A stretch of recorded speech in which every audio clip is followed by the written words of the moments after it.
आज press conference का जो विषय है, डोगरों के जो कुल देवता हैं, ये भूमि जो है जम्मू, ये नागों की भूमि है। यहाँ प्रत्येक देवी देवता हमारे पूर्वज नागों के रूप में पूजे जाते हैं। इसलिए भगवान कृष्ण से जब नाग का युद्ध हुआ और उसमें भगवान कृष्ण से नाग हारे, तो उन्होंने पूछा हमको कहाँ जाना चाहिए।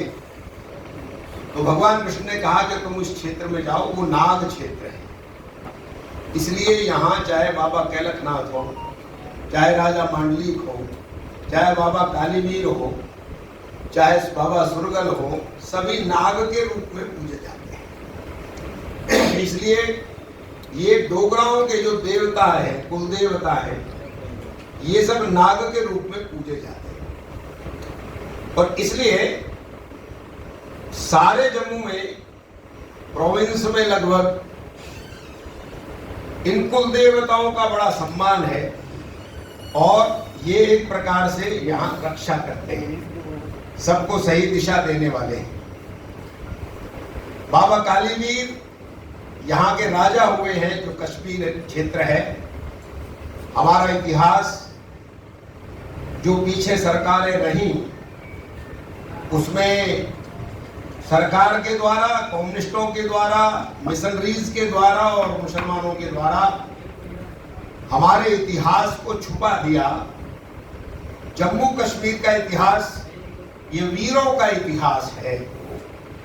यहाँ पर एक समय में ललितादित्य मुक्तापीठ, जो अनंतनाग में राजा थे, जिन्होंने मट्टन का मंदिर भी बनवाया था, उनकी राजधानी केरल के पहाड़ों तक थी, राज्य की सीमाएं, और उधर नागालैंड की सीमा तक थी। ऐसे प्रतापी राजा यहाँ हुए हैं।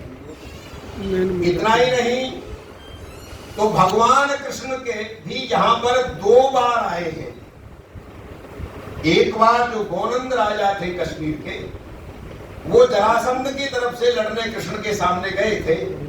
जब युद्ध में उनकी हार हो गई, उनकी मृत्यु हो गई, तो उनके 9 साल के बेटे को गद्दी पर बैठाने के लिए स्वयं भगवान कृष्ण यहाँ आए थे। और एक छोटा बेटा जो था, शायद उसका नाम संभय या कुछ ऐसा है, वो भी यहीं पर ब्याया था, जो आजकल पीओ का क्षेत्र गिना जाता है, वहां पर वो ब्याया था। तो ऐसे 2 बार भगवान कृष्ण भी जम्मू कश्मीर की धरती पर आए हैं।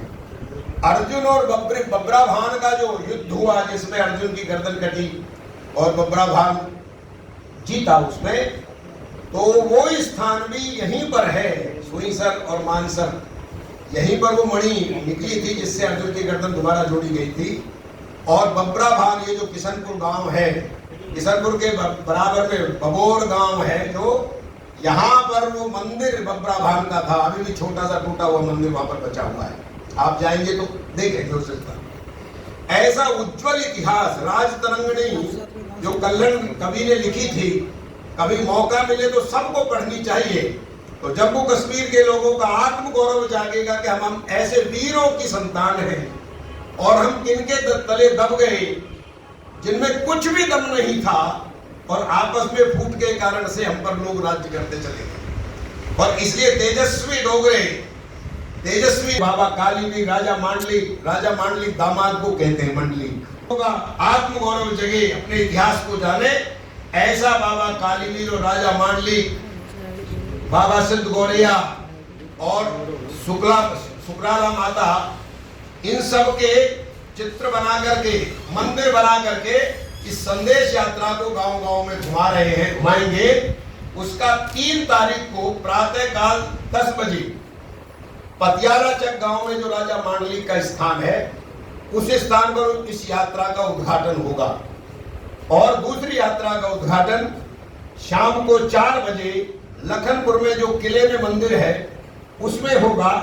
ये दोनों यात्राएं 2 महीने तक चलेगी, गांव-गांव में अलग जगाने का काम करेंगी, और हिंदुओं का जागरण, ताकि हिंदुओं पर जो कोई धर्मांतरण करके उनको ईसाई बनाने का प्रयास कर रहा है, कोई लव जिहाद कर रहा है, इन सब बातों की जानकारी हिंदू समाज को जब पता पड़ेगी तो समाज का धर्म जागेगा और वो अपनी रक्षा करने के लिए जागरूक होकर के अपने समाज को बचाने का काम करेगा। इसलिए आज की कॉन्फ्रेंस जिसमें ये दोनों यात्राओं का उद्घाटन होगा, इसकी जानकारी के लिए आज की कॉन्फ्रेंस की गई है। ये बात हम गांव-गांव में बताने वाले हैं।